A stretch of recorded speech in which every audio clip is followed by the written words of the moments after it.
Winston Rogers. A growing problem in America. Tonight, Bill McKay brings us that story. Round like a circle in a spiral, like a wheel within a wheel. It was Friday afternoon, July 11, 1969, in Cleveland. Newspapers heralded the impending moonshot, chronicled the Vietnam War, and it was rumored that the Indians were being sold to an out-of-town buyer. And playing in the theaters was a feature film called The Thomas Crown Affair, starring Faye Dunaway and Steve McQueen, which was to play a part in the robbery of a downtown Cleveland bank. The stage was set for a manhunt that was to continue to this day. Lovers walk along a shore and leave their footprints in the sand. On a summer day in 1969, a handsome 20-year-old man walked out of this bank. And he had with him nearly $250,000. And then he vanished. His name was Theodore John Conrad. Officials described him as an all-American boy, an ideal employee. A bank manager's dream. We were trying to locate a woman who might be a prospective witness in a particular case that we're looking at. Almost 17 years to this day, Special Agent Bill Hahn of the FBI is doing what 5 other FBI agents have done before him, relentlessly dogging Conrad's footsteps. For some people looking at the crime, a fellow who is a long-standing fugitive, it represents a case that seems very futile to pursue, but myself, I viewed it as something of a heavy challenge, something to really try and tackle, to see if you could succeed against tough odds. And the longer a person is in fugitive status, of course, it makes it that much more difficult.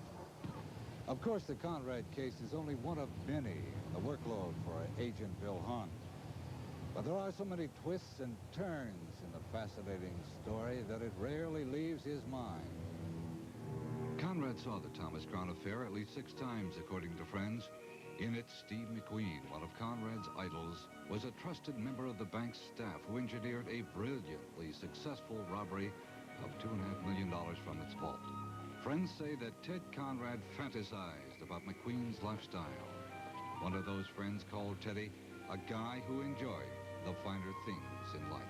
He had conversations with several of his friends discussing the hypothetical prospect of being able to pull something like this off.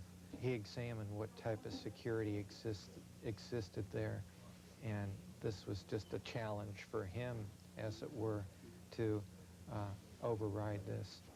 Teddy Conrad's plan was very simple. At lunch hour that day, he would leave and walk 1 block south to this spot here on St. Clair in Cleveland. And he would go to a liquor store, which was here 17 years ago. And he bought himself a bottle of Canadian Club, which of course was wrapped in a brown paper bag.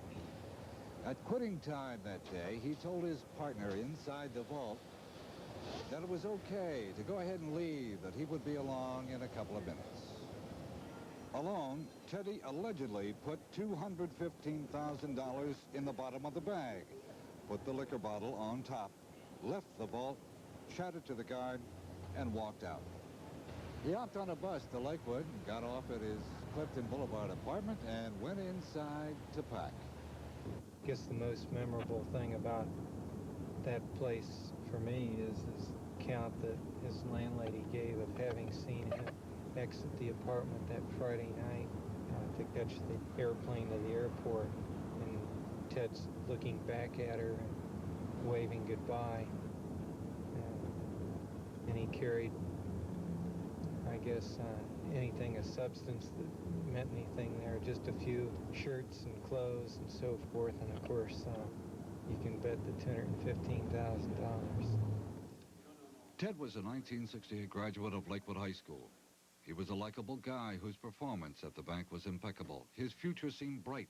There was nothing outside of some minor shoplifting to indicate pending trouble. Today's trend to fingerprinting and extensive background checks would have revealed nothing bad in his record. You're never going to catch everybody by hiring and screening, because that simply assumes they've done something bad before. Now that, it doesn't predict anything necessarily. The people that go into white-collar crime will not typically have a record, will not be school dropouts, will not be delinquents. They will not show up in juvenile court. They will not have any of these so-called indicators. They will be clean as a whistle, and they'll be hired for that reason. I think our definition of white-collar crime generally goes to somebody that steals with a pen as opposed to stealing with a gun. I think the public has a perception that most people who commit crimes do so with weapons and acts of violence, and that's not always the case. The majority of the crime and the dollar figure that's committed today is committed with a pen or with a computer. The public image of a thief is a man with a gun menacing people. Yet in 1984, robberies accounted for $42 million, while embezzlement and fraud totaled $382 million. In 1985, these figures climbed to 46 and $841 million. And in the first 7 months of 1986, embezzlement and fraud have already hit $892 million. New laws mandate stricter reporting of thefts, and that accounts in part for the soaring losses. For the sake of a good public image, many of these losses used to be swept under the rug by the institutions. In the past, I don't think the public was generally aware of the dollar amount that it's costing them as a result of white-collar crime. As they become more aware of that, they now are taking an interest in stopping this white-collar crime. It affects everybody. It affects them in their insurance rate. It affects them in the amount of interest they have to pay on a mortgage. It affects them in the amount of taxes they have to pay to the government. It's a tremendous impact on the family budget. Conrad's alleged theft of $215,000 was substantial. In 1969's economy, you could buy a new Dodge for $2,400 and a new Thunderbird for $4,040. The theft wasn't discovered until Monday, July 14th. The FBI were not called until July 15th. And the story didn't hit the papers until the 16th, 5 full days after Conrad disappeared. By that time, several of Conrad's letters had been sent to his girlfriend. One bore the markings that showed that it was deposited in Washington, D.C.'s National Airport. Within a few days, the FBI intercepted a letter postmarked Inglewood, California, which is where Los Angeles Airport is located. One of his letters contained a warning to his girlfriend. I do want to write, though I only ask that you burn my envelopes so the authorities don't get the postmarks. Boxes of evidence were taken from Conrad's apartment and checked for fingerprints. The bottle of Canadian Club was found, as was a money bag from the bank. The FBI investigation was heating up. Contacts were made, interviews recorded, telephones monitored as friends and relatives were contacted, interviewed, and then re-interviewed. The ripples were spreading out as information poured in. All of this information is filed for use when the case eventually goes to the court. When new agents take over the case, as Bill Hahn did in 1978, they have to immerse themselves in it. Typically, what we'll do when a matter is reassigned to us, if it's voluminous, we'll go over all the past volumes and glean as many details as we possibly can from it. My predecessor on this case did me a favor in that he summarized the report, what at that time was about 12 volumes of investigation, into a concise 60-page report. I think they get to know them probably better than they know most members of their own family. And it really becomes, I think most of the agents consider it a challenge. They almost pit themselves against this individual. The FBI has audio tapes that Conrad recorded while talking to his girlfriend. Have you played your Beach Boy album yet? Very good. That's what counts. Oh, so everybody else made it home okay, maybe? Everybody's over there. And I'm keeping you from your friends. No. It's okay. It's okay? It's my turn. Oh, okay. Stop. This adds an eerie dimension to the case to hear his voice. Each fresh contact with the volumes of evidence might lead the FBI to Conrad. And all the twists and turns the case has taken have captivated a succession of agents. I think one prominent thing about his character and likes was that he was a sports car enthusiast, loved Porsche automobiles. Conrad's love of sports cars and racing is what the FBI calls life pattern activities, things that people do throughout life, often without being aware that they have set lifelong patterns. They know Conrad was a golfer and a billiard player, and that he was left-handed. Wanted flyers were placed in magazines that cater to those sports, and surveillance is sometimes put in place when the FBI gets tips from the public. Even Steve McQueen was contacted in case Conrad should try to see him at a race. But Teddy did not surface. That is until October 1969. The next possible clue as to his whereabouts, and I give a lot of substance to it, comes from a retired Beechwood, Ohio couple who were vacationing in Honolulu, Hawaii during the fall of 1969. A young man approached the retired man and engaged him in about a 15-minute conversation. Ted seemed to like the man and offered to buy him a drink inside the Princess Kealani Hotel. And it just so happened that the Beechwood man mentioned that they were from Cleveland, Ohio, and with that, the young man made a lot of excuses for, I better split now, and the offer for the drink ceased. When the retired man got home, he recognized a picture of Ted in the paper and said, "That's the guy I met at Honolulu." He called the FBI and told his story. But by the time the lead was checked out, Conrad had disappeared, this time for good. A lot of the details that the young man told this man dovetail with Conrad's past life as to where his parents were from, the fact that he was from a broken home, where his grandmother lived. Everything just fit in with Ted. One of the most ironic things about the person on the run, and there's very little research on this, but that which has been done essentially boils down to this. You have to live like a saint. You can't get drunk. You can't run a stoplight. You can't get a speeding ticket. Anytime you do anything to get ensnared with the official system, you've blown it. When Conrad took the job at the bank in Cleveland in 1969, fingerprinting was not an operational procedure. It is now for many diverse occupations: bus drivers, teachers in daycare centers, even jockeys. At the FBI headquarters in Washington, D.C., new technology will make the flight of the fugitive even more risky.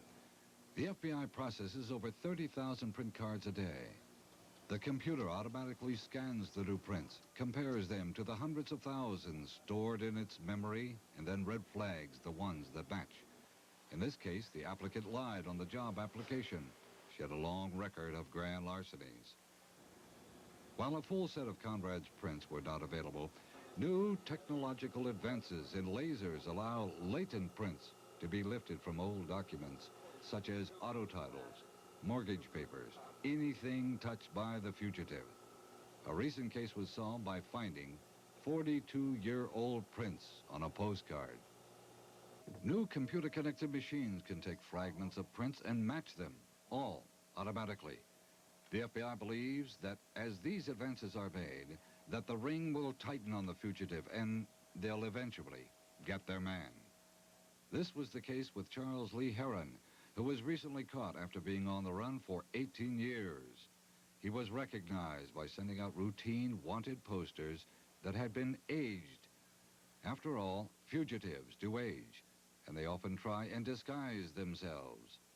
Conrad's pictures go through the same procedure, and the effects are startling. These cases are never closed, so it's not a matter of having to resurrect them. Conrad is a fugitive, and it's incumbent upon the FBI, and this office in particular, since it's our case, to continue our efforts to locate him. The general public has heard vague references to the statute of limitations, and there is a misconception that after 7 years the statute will expire, and the person who has committed a crime can come back with no repercussions. Not so. Once a person is indicted, that indictment, unless rescinded by a legal process, stands until the person is apprehended. Conrad evidently was fooled by this myth, as he revealed in his first letter to his girlfriend. I guess you got put through a lot because of me. Sooner or later, I'll be found out. Maybe on that 7th year, we'll meet and fall in love. It's now 7 days and only 6 years, 358 days to go. The cost in personal anguish caused by a son or a friend who commits a crime is immeasurable. This is what his father said. This is the heartbreaker of my life. There is a disposition in our society to glamorize the ability to do things of this sort and get away with it. Just 3 days after fleeing Cleveland, Conrad's mood was not a happy one. In a letter mailed that day, he says, "Love is the most wonderful, terrible thing in the world. I cherish and adore you, but I blew it. All for a mere $219,000. Our love was worth 50 times that. Please, don't judge me too hard." So, where is Teddy Conrad today? Who knows? One thing is certain, the FBI isn't about to give up its search. And Agent Bill Hahn? Well, Agent Hahn has a hope. I would really hope that Ted would voluntarily reappear. But in the meantime, part of Teddy Conrad's fantasy lives on in film only. A pathetic image from the Thomas Crown Affair that maybe, just maybe, he remembered as he flew away.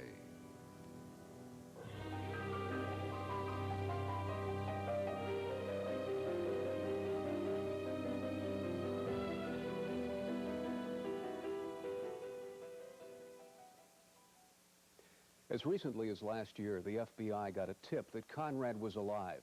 But perhaps the word alive is the wrong word to use. What sort of life is it spent looking over one's shoulder or giving up all family and friends for good?